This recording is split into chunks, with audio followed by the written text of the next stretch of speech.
Artificial intelligence کی بات ہی نہیں، آئی ٹی کی بھی جو بات ہے اس میں بھی بھارت ابھی چائنا سے پیچھے ہے۔ آئی ٹی انڈسٹریز کی جو سروسز ہیں اس میں بھارت کو ایک عرصے سے یہ کلیم رہا کہ ہم بہت آگے ہیں، بلا شبہ بھارت اس میں بہت اچھا کام کر رہا ہے، لیکن ان سروسز میں بھی چائنا بھارت سے کافی آگے نکل چکا ہے۔ چائنا کی یہ ترقی جو ہے ہمیں دیکھنا یہ ہے کہ یہ کیسے اور کس زمانے میں بڑھی۔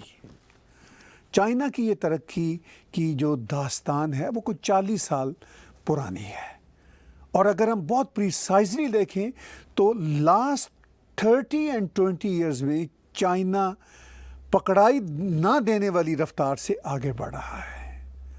اس بات کا احساس اب ویسٹرن ورلڈ کو بھی ہو چلا ہے۔ پہلے انہوں نے کہا کہ چائنا ہمارے ساتھ گرو کرے گا، ترقی کرے گا، لیکن ان کو یہ احساس نہیں تھا کہ چائنا اتنی بڑی اکانومی 1-2 دہائیوں میں ہی بن جائے گا۔ چائنا بہت بڑی اکانومی بن چکا ہے، اور دنیا کے اکانومسٹ یہ سوچتے ہیں کہ شاید چائنا امریکہ سے بھی آگے نہ نکل جائے اگلے 10-20 برسوں میں۔ یونائٹڈ اسٹیٹس $20.49 ٹریلین کی جی ڈی پی پر ہے، چائنا $13.4 ٹریلین کی جی ڈی پی پر ہے۔ اس کے بعد جاپان آتا ہے، Japan 4.97 trillion G D P پر ہے۔ پھر جرمنی ہے، جرمنی $4 ٹریلین کی جی ڈی پی پر ہے۔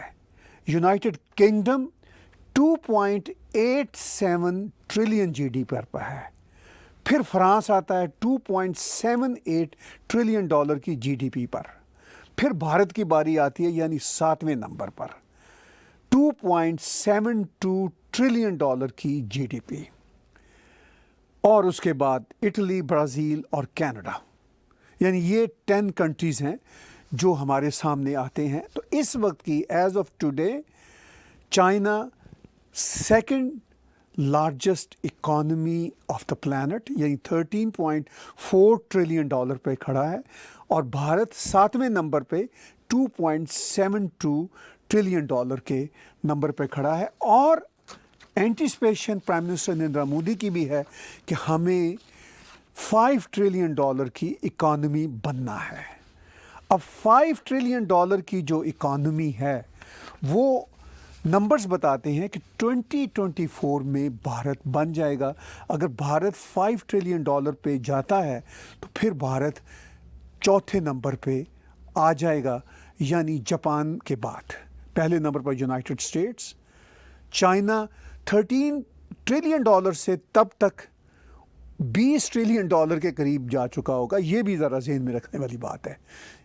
بھارت صرف 2.72 ٹریلین سے جمپ کر کے 5 ٹریلین پر تو جائے گا ہی، لیکن چائنا بھی اپنی $13 ٹریلین سے جمپ کر کے 19 and 20 ٹریلین کے قریب جا سکتا ہے۔ تو یہ ہیں آنکڑے جو ہم آنے والے سالوں میں دیکھیں گے۔ یعنی ہم اگر بینچ مارک چائنا کو رکھیں، یعنی ایلیفنٹ کا بینچ مارک ڈریگن کے لیے، تو صرف اور صرف اکانومی میں ہی یہ صورت نہیں ہے، بلکہ ہم ملٹری میں اگر دیکھیں تو وہاں پہ بھی کافی انٹرسٹنگ سچویشن ہے۔ چائنا کا جو ملٹری کا بجٹ ہے 2014 سے میں بتاتا ہوں کہ 2014 میں $131 بلین کا بجٹ تھا ان کا، اس کانٹیکس میں کہ ڈیفینس میں ان کا، اور یہ بڑھتا بڑھتا 2021 میں $209 بلین ہو چکا ہے۔ بھارت کا اگر ہم ڈیفینس بجٹ دیکھیں تو وہ ابھی بھی $60-70 بلین کے قریب ہے، یعنی چائنا سے 1/3 ہے۔ اب میں نے پیچھے بتایا کہ آرٹیفیشل انٹیلیجنس میں چائنا بہت آگے ہے، بہت آگے ہے۔ اسی طرح سولر انرجی میں ہم دیکھتے ہیں کہ چائنا دنیا میں سب سے بڑی لیڈنگ نیشن ہے. 71% آف سولر پینلز جو ہیں دنیا میں وہ چائنا بناتا ہے. پوری دنیا کے سولر پینلز کا جو 71% شیئر ہے وہ چائنا کے پاس ہے اور بھارت کے پاس 1% ہے. اب یہ بہت گھبرانے والی یہاں پر بات نہیں ہے اگر سولر پینلز کی بات ہو. اس میں سوویت یونین یعنی پرانا رشیا بھی جو پہلے جنہوں نے شروعات کی تھی وہ کہیں نظر نہیں آتا. یونائٹڈ اسٹیٹ جیسا بڑا جائنٹ کنٹری وہ بھی 3% بناتا ہے. اس لیے کہ دنیا میں یہ بھی ایک احساس رہا کہ جو فیزیبل کمرشل پروڈکٹس نہیں ہیں جن کنٹریز کے لیے وہ نہ بنائیں. اس کا سارا ٹھیکہ جو ہے یا اس کی ساری جو ذمہ داری ہے وہ چائنا کو دے دی جائے. چائنا نے اسی بات کا فائدہ اٹھایا. دنیا نے کہا کہ یہ ہمارے لیے کاسٹ افیکٹو نہیں ہے یا کوئی بھی وجہ ہے یہ ہمیں سوٹ نہیں کرتا تو ہم چائنا سے بنواتے ہیں اور ہم کنزیوم کر لیں گے. چائنا نے کہا ہم سے جو چاہے بنوا لیجیے. دنیا بھر کے جو ڈالر سٹور ہیں اب چائنا کی وجہ سے چل رہے ہیں. جو بڑے بڑے والمارٹ اور ٹائیگر جیسے سپر سٹورز ہیں امریکہ کینیڈا یورپ میں ان میں بھی بہت ساری جو پروڈکٹس ہیں اب چائنا کی چل رہی ہیں. چائنا نے کہا آپ نے ہمیں موقع دیا, آپ نے کہا کہ آپ کے لیے بنانا مشکل ہے, کاسٹ افیکٹو نہیں ہے تو ہم بنا لیتے ہیں. آف کورس جب چائنا نے ان سب کی پروڈکشن کی تو پیسے بھی تو چائنا نے بنائے. اگر پیسے چائنا نے بنائے تو ایجوکیشن اور ٹیکنالوجی میں بھی ترقی چائنا نے کی, ڈیفنس میں بھی تھوڑا آگے بڑھے. چائنا ڈیفنس میں ابھی 2 کنٹری سے پیچھے ہے. ایک یونائٹڈ اسٹیٹ آف امریکہ, اس سے تو خیر بہت ہی پیچھے ہے, اور اپنے نیبر رشیا سے بھی کچھ پیچھے ہے. لیکن یونائٹڈ اسٹیٹ آف امریکہ کے علاوہ جو یورپین یونین کے کنٹریز ہیں اگر سب کو ملا دیا جائے تو ان کی ٹوٹل اکانومی بھی, ان کا ڈیفنس بجٹ بھی اور ملٹری کیپیبلٹیز بھی, ان سب میں چائنا ان سے بہت پیچھے ہے. لیکن چائنا اپنی پروڈکشن میں ان سب کنٹری سے آگے ہے. آج کے سمے میں ہم بات سنتے ہیں کہ آنے والے کچھ سالوں میں ساری گاڑیاں گیس سے پٹرول سے نکل کے بیٹری پر چلی جائیں گی. یہاں پر بھی انٹرسٹنگ اسپیکٹ ہے, وہ یہ ہے کہ بیٹریز کی پروڈکشن بھی سب سے زیادہ چائنا میں ہو رہی ہے. According to global data nearly 12.7 million EVs are expected to be produced across the globe in 2024, increasing from 3.4 million in 2020.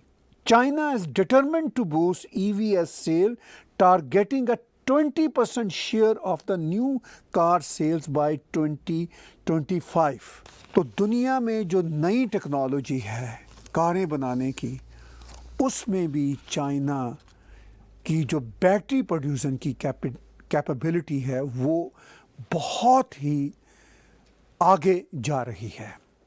اور دنیا میں اب آنے والے سالوں میں بیٹری کے ذریعے ہی گاڑیاں چلیں گی. اور یہ بھی یاد رکھیں کہ جو گاڑیاں بیٹری کے ذریعے چلتی ہیں جہاں گیس اور پٹرول استعمال نہیں ہوتا, ان گاڑیوں میں بیٹری ہی سب سے بڑا کمپوننٹ ہے.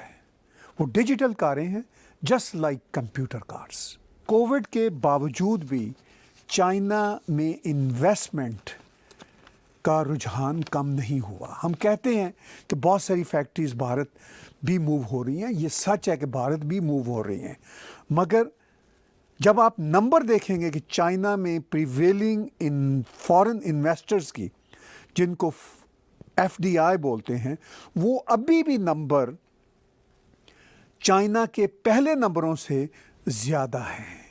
یہاں پر چائنا ہی چائنا کا بینچ مارک ہے.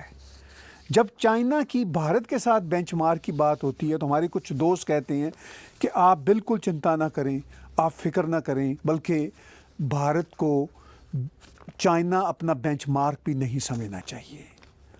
میں اسے ایگری نہیں کرتا، بہت ہی رسپیکٹفلی، اس لیے کہ ہم ایک گلوبل ویلیج میں رہتے ہیں. ہم ایک کٹی ہوئی دنیا میں اپنے آئسولیٹڈ چیمبر میں جی نہیں سکتے. پوری دنیا کی اکانومی ہو، پوری دنیا کی سائنس اور ٹیکنالوجی ہو، وہ کنیکٹڈ ہے ایک دوسرے کے ساتھ، اور اس میں ایسا پاسبل نہیں کہ ہم دوسرے کا کمپیریزن چھوڑ دیں، اور خاص طور پر اپنے حریف کا، ایڈورسری کنٹری کا ہم کمپیریزن چھوڑ دیں. اب یہ بات تو طے ہے کہ ڈریگن جو ہے وہ ایلیفینٹ کے لیے ایک تھریٹ ہے.